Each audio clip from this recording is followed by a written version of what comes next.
Around the Department of Defense this week. This is your DoD Weekly News Recap. The Navy will say goodbye to its first female fighter pilot with its first all-female missing man formation. Retired Captain Rosemary Mariner, who served in the Navy from 1973 to 1997, had a full career of firsts. She was among the first women to earn her pilot wings, the first woman to fly a tactical fighter jet, and she was the first woman to command a naval aviation squadron. Mariner died on January 24th after a long battle with ovarian cancer. She was 65. Leaving a legacy for aviators across the Navy, Mariner actually personally mentored some of the women involved in Saturday's flyover. Acting Defense Secretary Patrick Shanahan said ISIS is no longer able to govern in Syria. The majority of their leadership has been eliminated. He said Syria is no longer a safe haven and ISIS no longer has the freedom to amass forces, and that almost all the territory controlled by ISIS has been returned to the Syrians. The secretary also told reporters his department is looking at who might lead the U.S. Space Command, a new command which he recommends fall under the Air Force, and defend space by focusing on faster development of technology.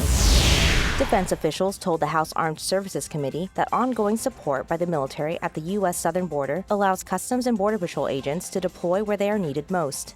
The Undersecretary of Defense for Policy also said the military support is in compliance with U.S. law, which governs their use. Active, Reserve, and National Guard personnel have provided operational military support such as aerial reconnaissance, ground surveillance, search and rescue support, and medical support. He says this is nothing new. The military has provided border security support to civilian authorities since the 1990s.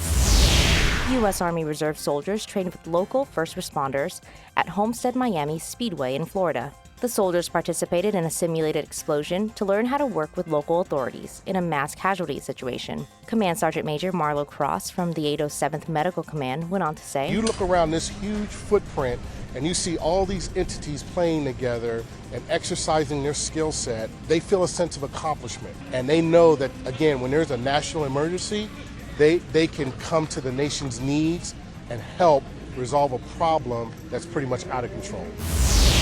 The top U.S. general met with his counterpart from Thailand to talk about the military-to-military relationship between the two longtime allies. They discussed conditions in the region and ways to strengthen the rules-based international order that has benefited the Indo-Asian nations.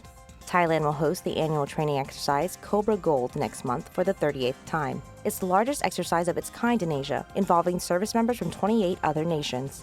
That's your DoD News Weekly Recap. I'm Petty Officer Jen LeBron. For more stories like this, go to defense.gov.